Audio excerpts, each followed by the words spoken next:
Today I will be teaching you how to make this very simple yet elegant geode ring. You can use any geode with it really.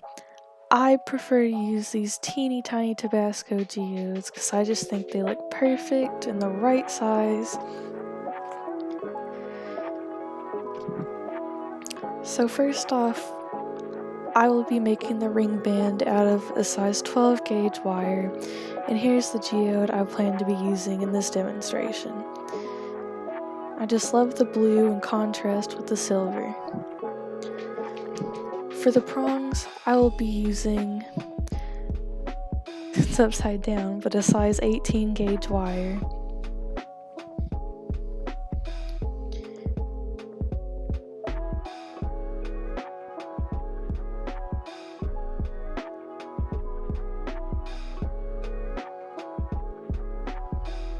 So first off, we're going to shape the ring band to whichever size you'd like. I'm choosing a size 9, because that fits me the best. I've double wrapped it, which will make it easier to saw down the line. So here's my jeweler's saw, and I will be using it to cut down straight the middle of the two overlapping bands to get a nice straight edge. Now I need to put them together, and for that I like to push them before I line them up. And so when I line them up, it's a nice tight line to it. With my soldering board, we are going to solder it. I've got these old tweezers here, really need to get some new ones. But I will prop up the ring band with it so that none of the solder gets on the board itself, and it just helps it flow easier.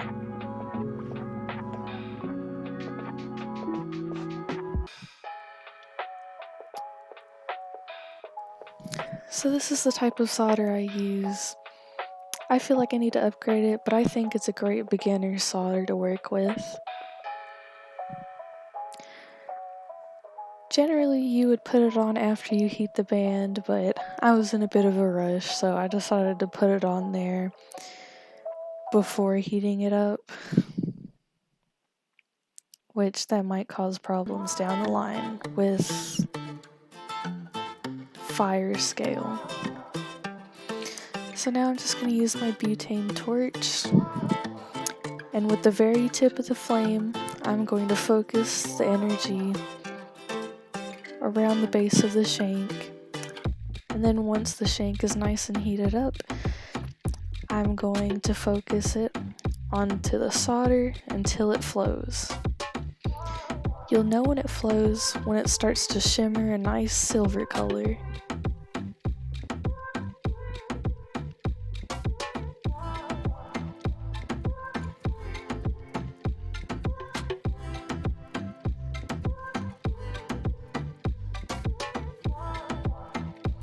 As you can see, there's that nice flowing I was talking about.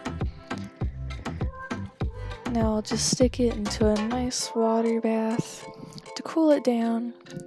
As you can see, there's a lot of fire scale on there. Moving on to the prongs, I personally like to shape them in nice V shapes instead of cutting them into 4 different segments.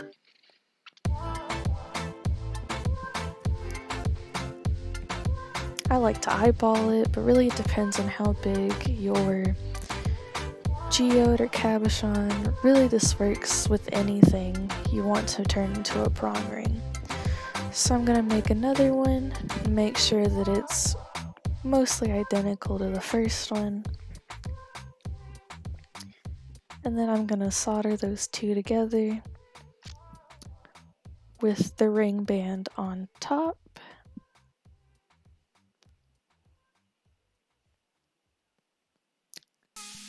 And I did put it in the pickle for a little bit, but I got impatient.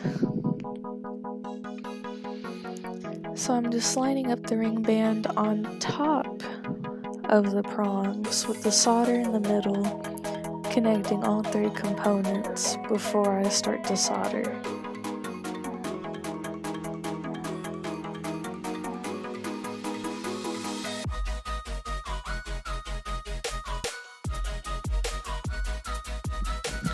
Here's what it looks like after I've soldered it. And I'll just throw that in the pickle for a little bit, and when it comes out, it'll look like this. But I got lazy again, and there is a bunch of fire scale on the ring band itself. But to get that copper, the nice shiny color that you're used to seeing like at the beginning of the video, I'm going to take a Dremel tool with a gold brush, and I'm just going to go over it. And as you'll see in a minute, it turns that pink copper color after it comes out of the pickle to that nice shiny copper you're familiar with. Now I'm going to situate the geode on top of the band in a way that I think is appealing. And I am going to bend two opposite prongs inwards so that it holds the geode in place.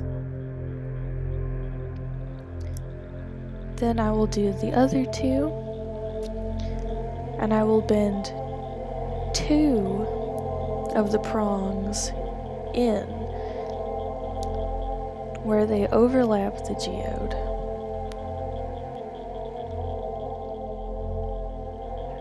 As shown here.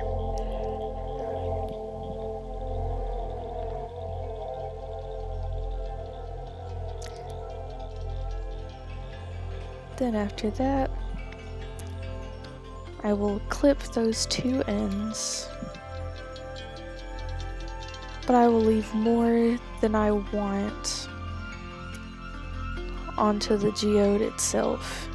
So you can always go back and take more of the prong off, but you can never put more back on.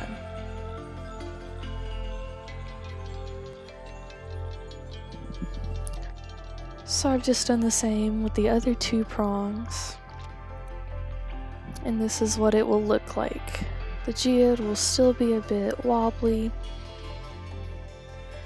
but I use my little cup burr that I use for the ends of my wires, and I actually use that to force it the rest of the way down. That way it is flat against the geode and keeps it in place.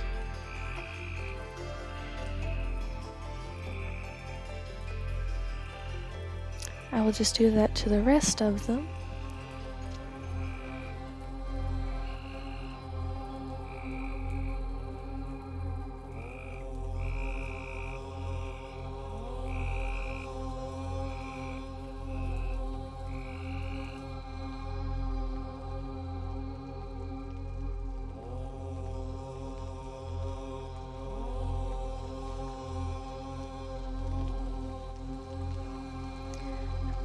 Now, with all of the prongs as flat to the geode as possible, I will go in with my pliers, and I will then cut what is left of the prong to a good length to keep it secure but also show a good amount of the geode.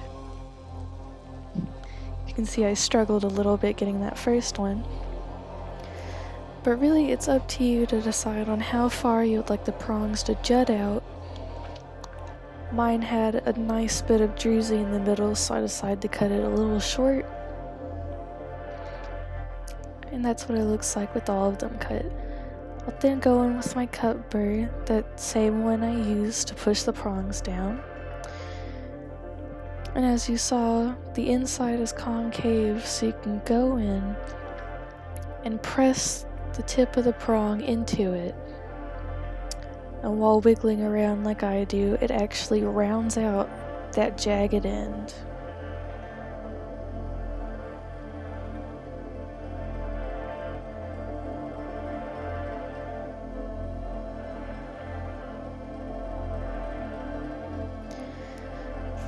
So now I've done it with all four of them. And I'm just going to go in and brush the rest of it, put the finishing touches on it, and here's the final result. Now there are some dark spots on the ring band. Like I said, there was still fire scale when I got lazy, But overall, I think it still looks wonderful. Here's it compared to the first one I've ever made.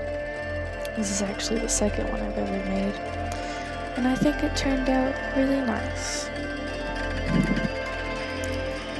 Thank you for learning how to make this. With my technique, you can always go in and add your own techniques or use more advanced techniques. But this is just my simple way of making them.